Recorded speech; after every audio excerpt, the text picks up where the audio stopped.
Jonathan, it is wonderful to be with you, even though we're not together in person this week.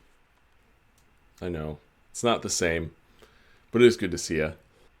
It was great to see you too. Let's dive right in with what would you do in this particular situation? Would you want to live in a very, very small apartment in a cool, hip part of a city, or in a large suburban home on 2 acres? Oof, this is hard. Not quite to the same detail. This feels like my life in Richmond since I started at VCU. It kind of does. When I wrote it, Except our apartment sucked. It was so dark. No natural light. And we don't live on 2 acres now. Not even close. I'd think I'd go suburbs with 2 acres, though. I think the space, quietness is a little bit more my speed for my house. But I do like being in the hip parts of the city. Yeah. Or just in the city in general, too. Cool. Just nice to get out. Yeah, I get that. If you get the house in the suburbs, you get the lawnmower with it, I would assume. That's true. It's a good one. You know, I think I struggle with this too. I thought of you right when I wrote the question. Like, I was interested in what you would say. But man, I too enjoy being in cities, but I also do things slowly. Like when I go to like the grocery store, I'm like slow. And I feel like in the cities, like there's a pressure to move faster, to walk faster, to like, I don't know, to be faster. So I'm like, I don't know, maybe I have to stick with the suburbs. 2 acres is like, that's too much for me to mow. I don't want to mow all that. My thought is at a certain point just becomes justification for the riding mower, you know? Sure. It's like, yeah, I have to. How could I not? And then a couple years, you're like, I think I need a bigger one, Patty. This one's taking me too long to mow, so I got to get a bigger lawnmower. Exactly. You get it. I need more power. Okay, Tim Allen. That's what it was like.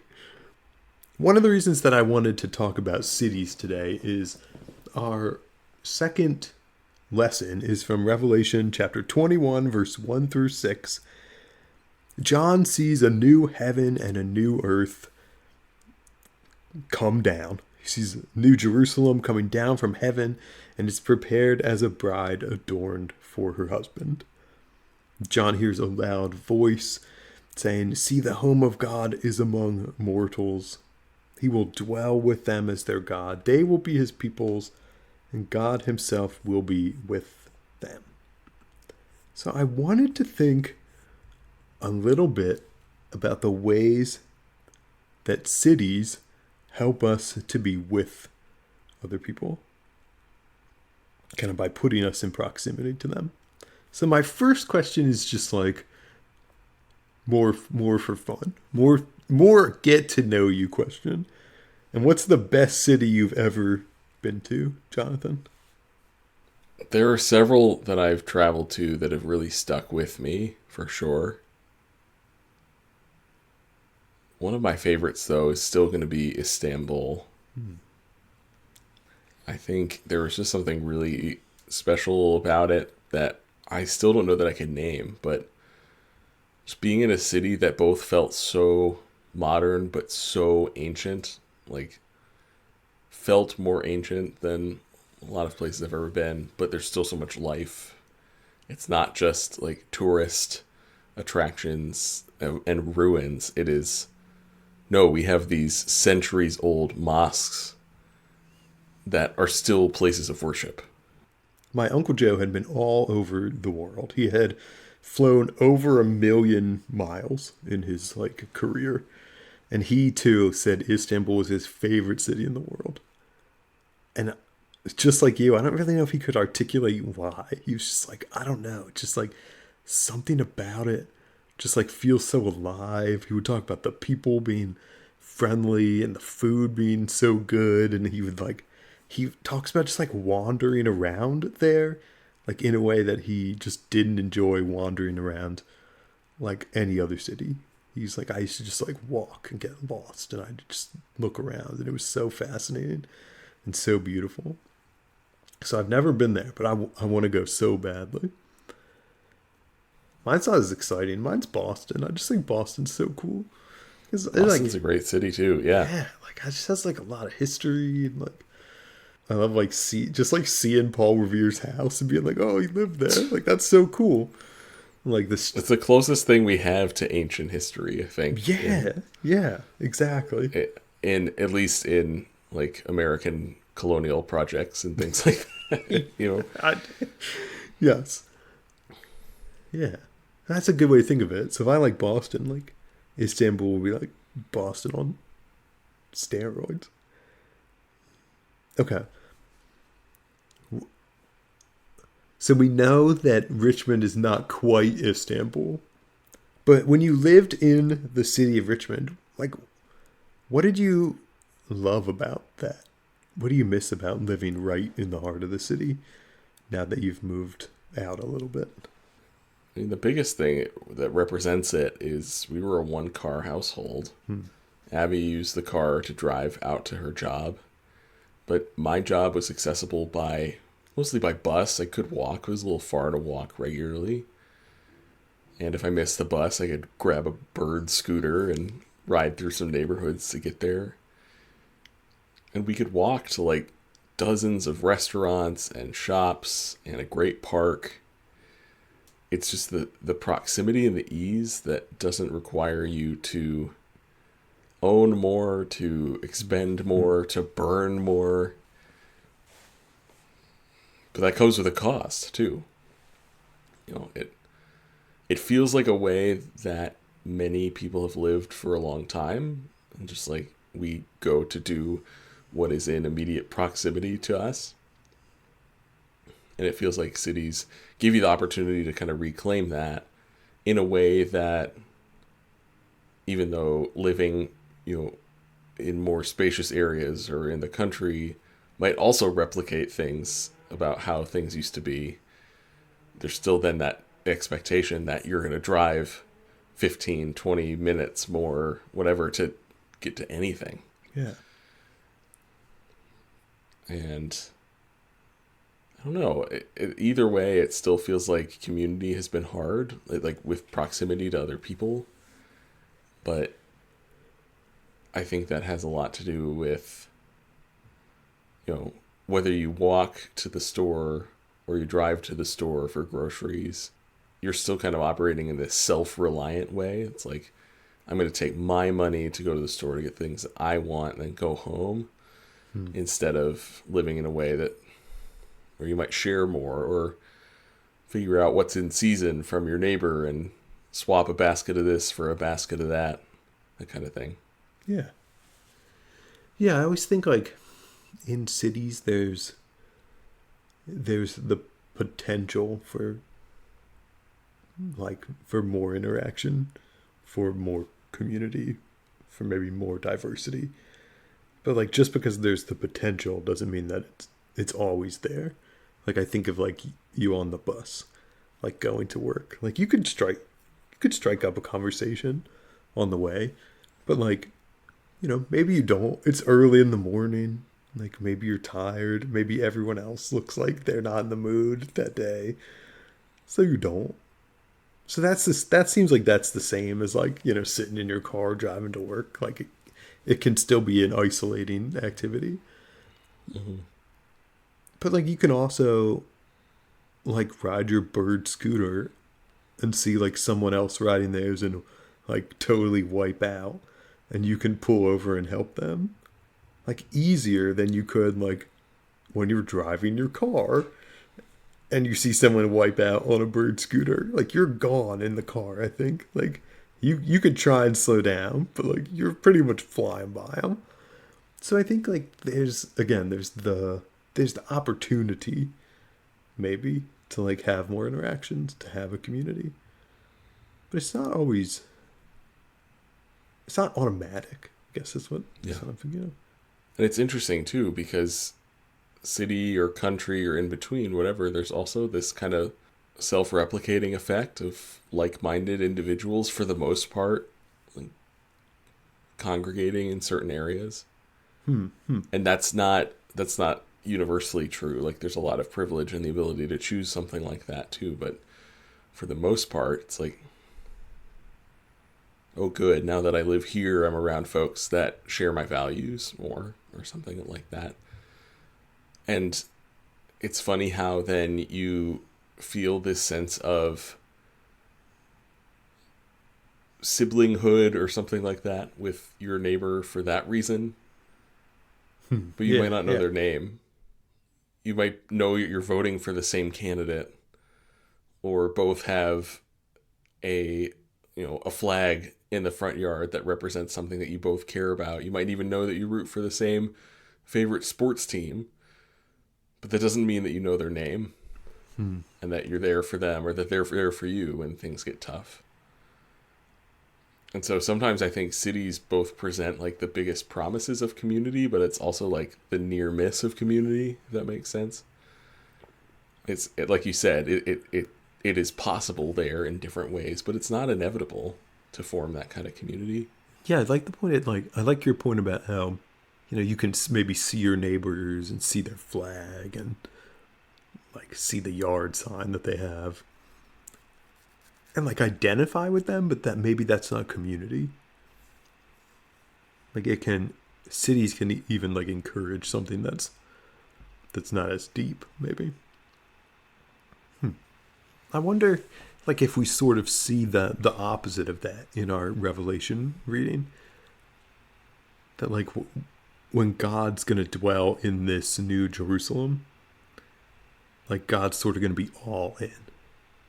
God will dwell with them as their God, and they will be his peoples, and God himself will be with them and be their God. It doesn't seem to me to be like it's not an acquaintanceship. Like, it's not just like a casual relationship.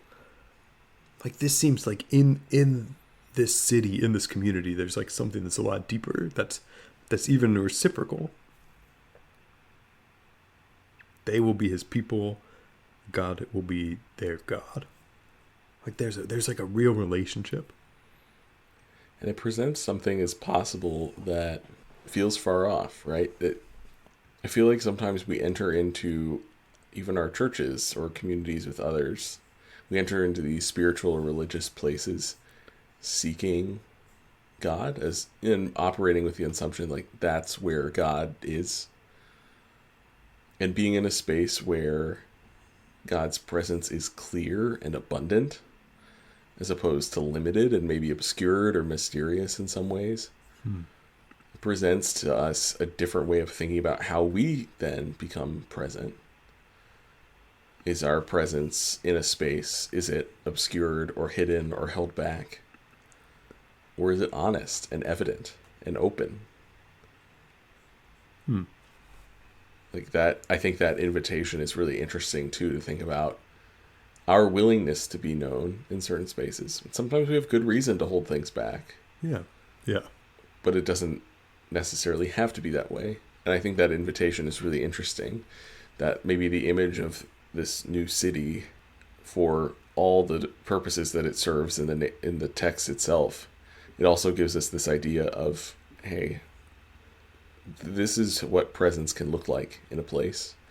You don't need to hide, which would have been really significant for them in the moment too. Like that's the other thing we need to remember is, like, in a time of cathedrals and Christian nationalism, we think about, oh my gosh, a city where God is. And we're like, yeah, I can kind of envision that. This is being sent to people under the heel of the Roman Empire, the time when there was more antagonism to Christianity than ever. That vision presents a new way of thinking about how we relate to our cities that may not, at least on the surface, feel as radically different to us today as it probably would have then, too. Yeah, that's a great point. And I think sometimes that is one of the wonderful parts of cities, is sometimes people feel more free to be themselves there. like not to hide. And some of it, I think, is just like there's so many people that you think like, oh, I'm not really going to stand out with all these people. Like no one really will notice me when there's a million people. Isn't there in New York City? There's like that guy who plays the guitar like naked, in like Times Square. There's probably more than one at this point. I think you're talking about the naked cowboy. Yeah. I'm sure there's more than one, but there's like one kind of more well-known naked person who plays the guitar.